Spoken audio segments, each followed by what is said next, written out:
Okay.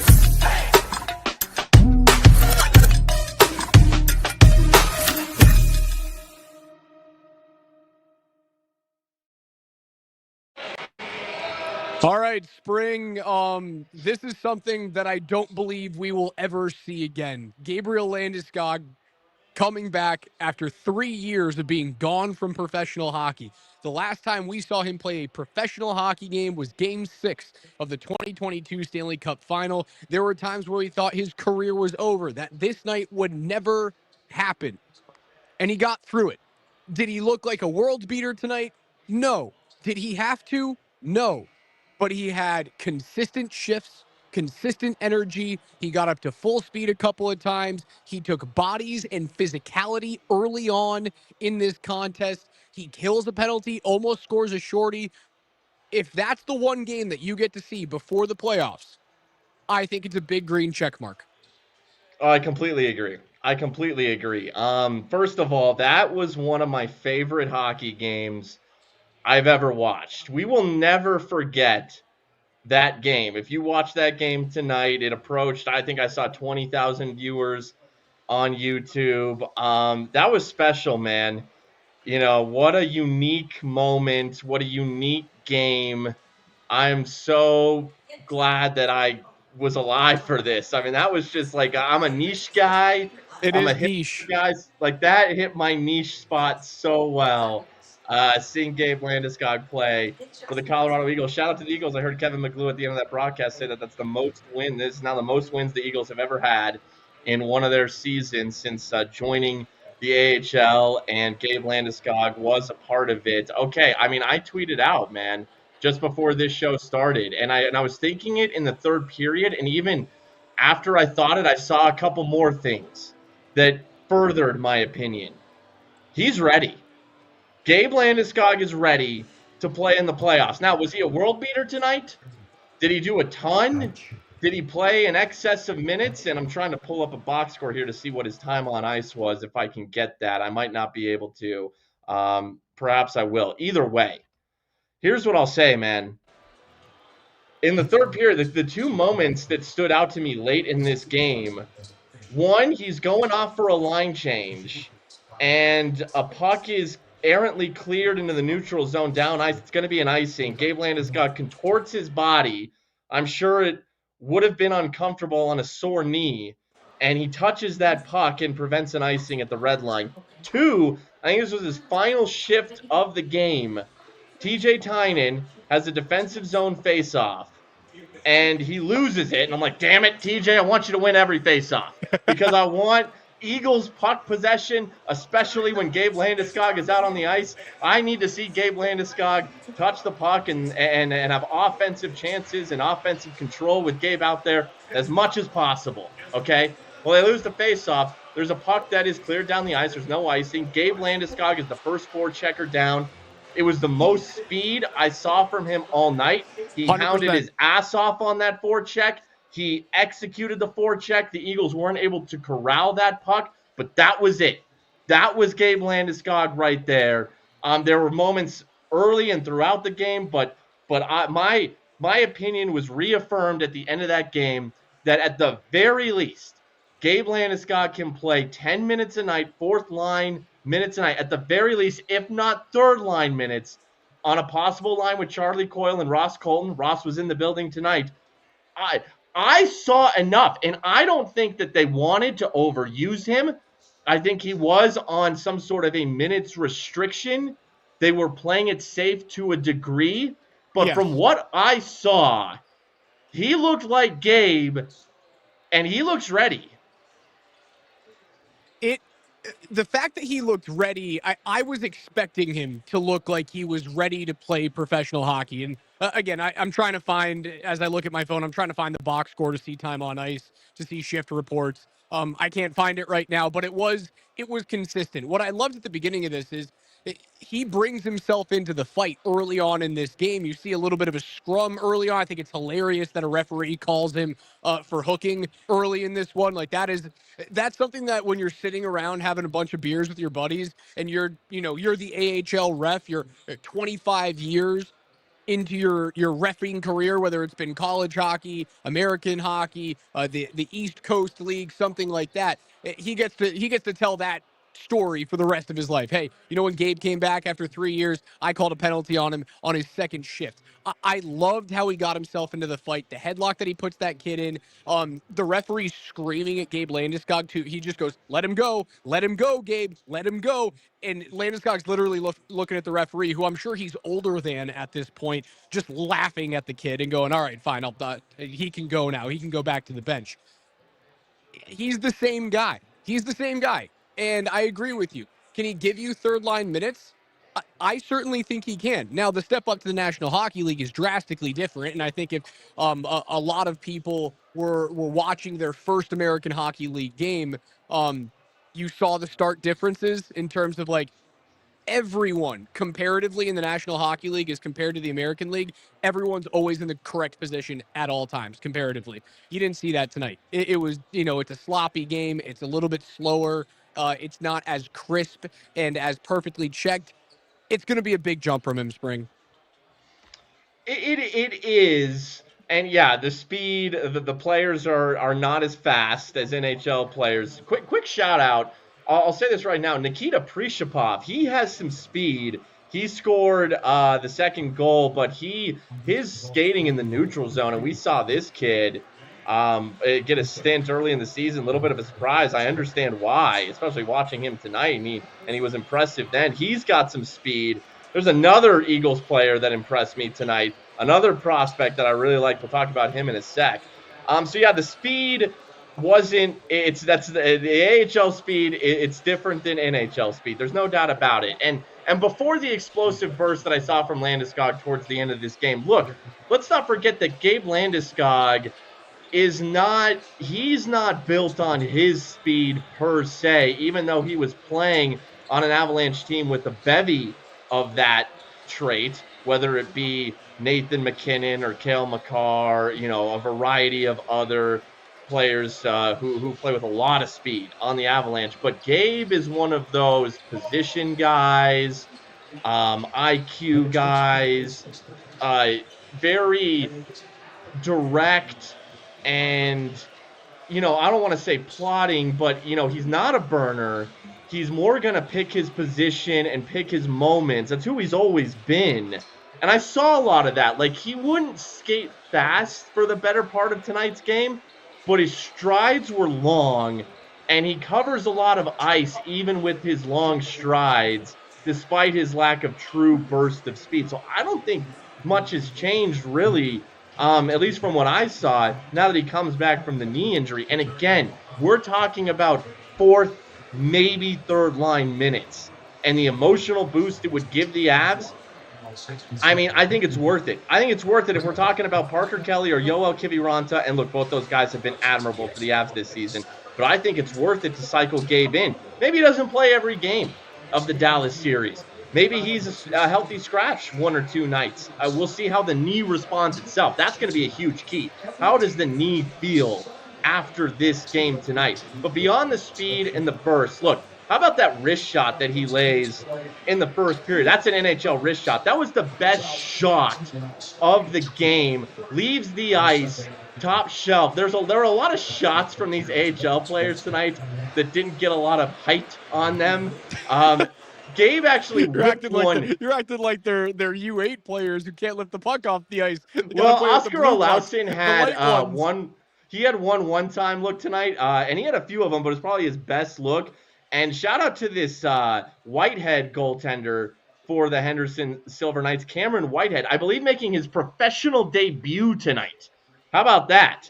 The Knights goaltender making his pro debut in a game in which Gabe Landeskog made his AHL debut. And he makes a nice save on Olausen, but that puck never left the ice. And it was a rather easy save because he can keep his pad ice level, but that's the AHL, right? Now, Landeskog, man, that little wrist shot that he flicked from the middle of the ice in the first period, that thing had some hum on it.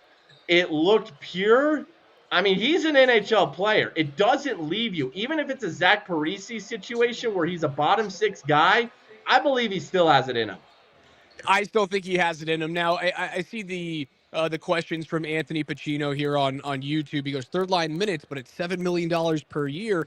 Third and fourth line minutes, I think, are the only things that you can truly expect from him in the playoffs this year. Now, if it turns into third and fourth line minutes next year for 82 games, then that's a big sticking problem, right? That is a salary cap issue. But that's a bridge I think that the Avs and Chris McFarland end up crossing if in fact they get to it.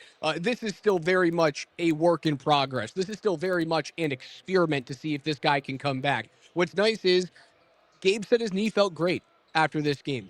Now the question is, what does it feel like tomorrow?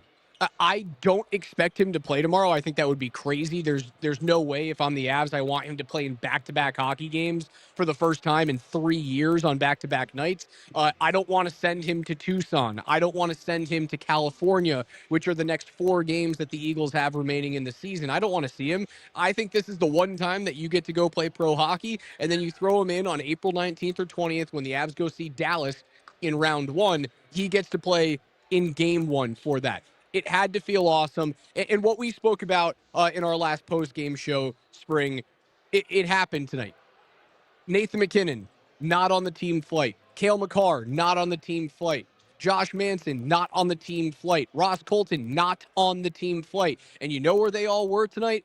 They were at Blue Arena in Loveland, Colorado. What an amazing feeling that has to be, not only for Gabe to see his boys, but everyone else to see him on the ice go up. You get to go watch an American Hockey League game. What are you doing that as an NHL superstar? That's insane. That it is so cool that all of those guys get scratched, don't go on the trip, and show up to watch a game.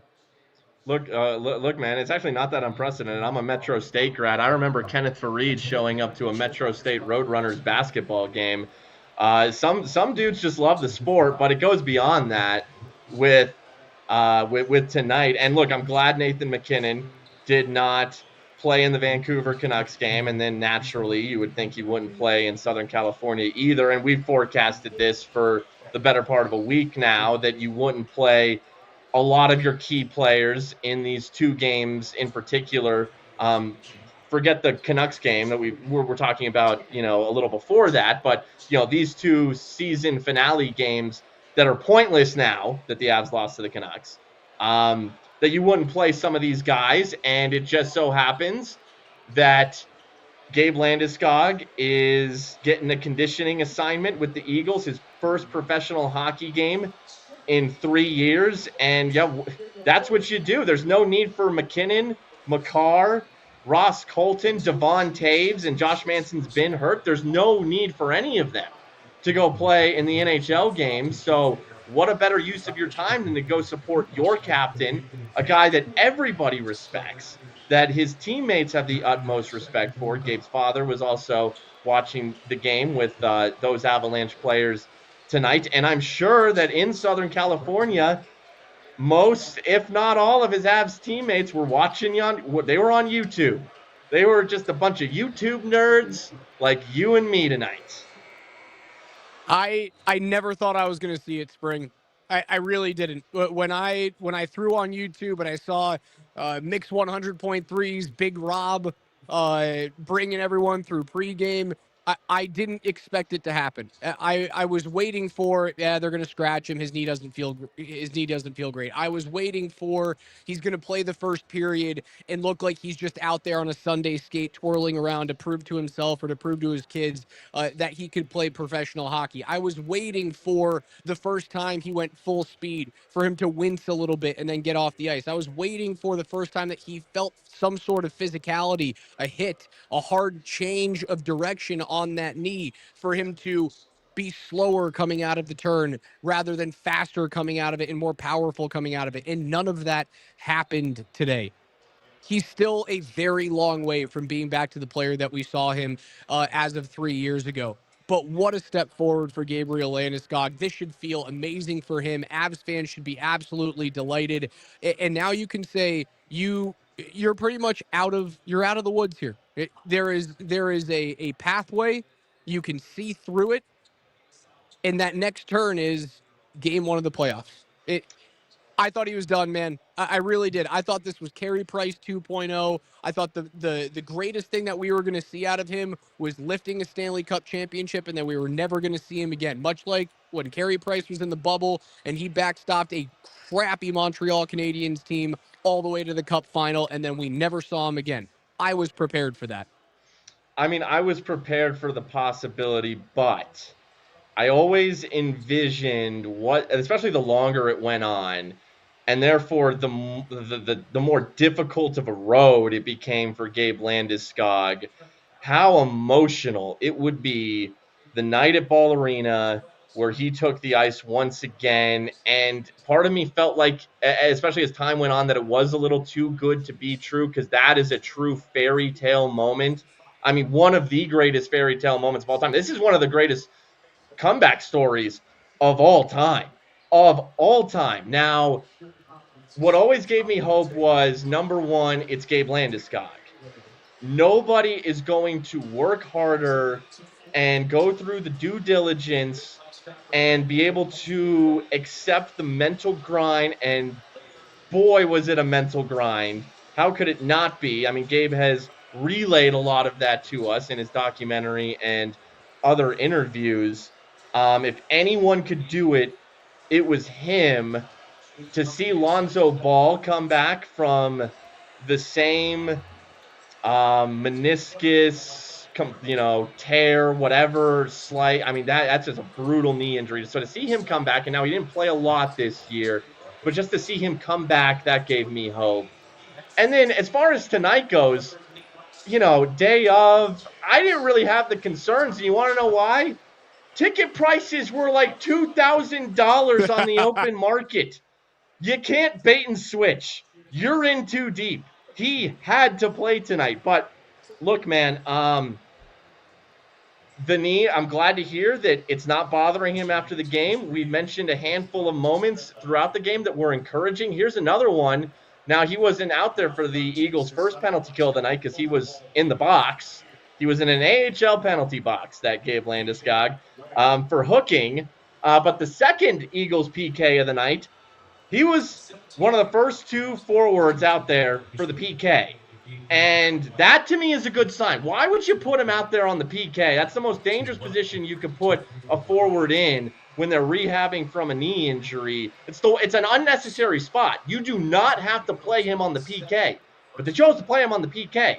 And he's always been that two-way forward. He will play. He has played on the PK and been a very effective penalty killer. Like him, Nichushkin, Lehkonen in the first cup run, great penalty killers. So the fact that they even put him out there on that PK is an encouraging sign to me. And then he damn near scored a shorthanded goal on that penalty kill. Yeah, a little bit of a flub on the one-timer there. He misses it by essentially half of a puck. If he ends up catching it clean, it probably ends up in the back of the net. I still think the move was it was calculated.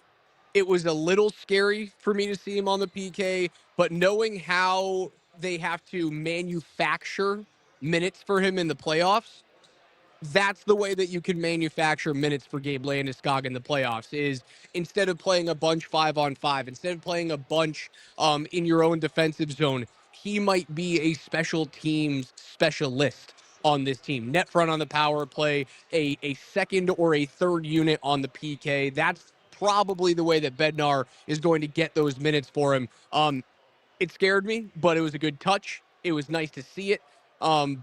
You saw how he was on a pitch count tonight, right? Like every other shift, he would get skipped over in his line, and that was the case in the first period. It was the case in the second. It was the case in the third. But when they did not skip over him, they did not skip over him on power play, and they did not skip over him on penalty kill opportunities. That tells me that the organization had a plan. The AHL team enacted that plan, and that will be reflected in the playoffs. Yeah, I think the power play as well. First of all, just to see him net front, and when Raj, we all saw your video that you tweeted out at As Practice not too long ago of him practicing with power play one and occupying his net front position, and we saw it. We saw him net front on the power play tonight, and he looked good. Like he looked like a guy who can out physical guys in front, who can body guys up and move them. and he's playing with TJ Tynan on the left wing and Oscar Olausen on the right wing. Guess what? When you have Nathan McKinnon on that left wing and Drouin on that right wing, and Nature's floating and McKinnon floating, and you got Nichushkin maybe in the bumper. I would love to see, and I think Gabe Landeskog can play net front for the Avs on power play one in the playoffs. It's it's it's just a matter of physicality in front of the net. He doesn't have to move around a lot. He just has to be physical. And we saw a couple times he narrowly missed a tip or two. The screen ability that he has in front of net, and now you get Nichushkin in that bumper where he's had a lot of good one-time looks in that bumper of late, and he's a big body who can kind of shield Landeskog a little bit too. I think special teams is. I think you're spot on for manufacturing minutes for him outside of him probably starting as a bottom six, and let's be honest, maybe even a fourth line player. Maybe even a fourth line player to start, but there is a way to get him involved on special teams. Without a doubt. All right, Spring. I'm coming down to the bottom of my rope here out at Circus Sports in Las Vegas. Your final thoughts on tonight's American Hockey League game? Yeah. That BTP AHL version. I love it. I just have one more thought, and it's a Colorado Eagles thought. It's an Avs prospect thought. Okay, I mentioned Nikita Prichapov. He was one of my two favorite Avs prospects in this game tonight. My other, and he didn't do a lot, but when I watched him skate, and I watched his size, and I watched the way that he would get a little dirty and physical, and also the way he moved as a skater. Again, he didn't do a lot, but I kept my eye on him tonight. Taylor McCarr. I tell you what, dude, there's a little craftiness, speed, and size to his game. He will be an Av at some point. Wow. And the Eagles are an interesting AHL playoff team. With a Prichapov, with an Ivan, with a Taylor McCarr. I see an NHL body. I see NHL traits from a Taylor McCarr. So everybody keep your eye on that. Taylor McCarr will make his NHL debut in the next year or two. Well, that is. I will hold you to it. I hope it All right. happens. He's a bigger body. It'd be exciting to see him play alongside his brother. Maybe he gets some touches in preseason next year. My hope is that he doesn't get onto the roster next year because that means the Avs are completely healthy. Sure. And look, it'll be, we've seen Tynan come up as a fourth line guy. Others come up, and that's what Taylor will. Fellhaber, right? He would be that guy. That's what Taylor will be. You played 6 minutes. Yeah.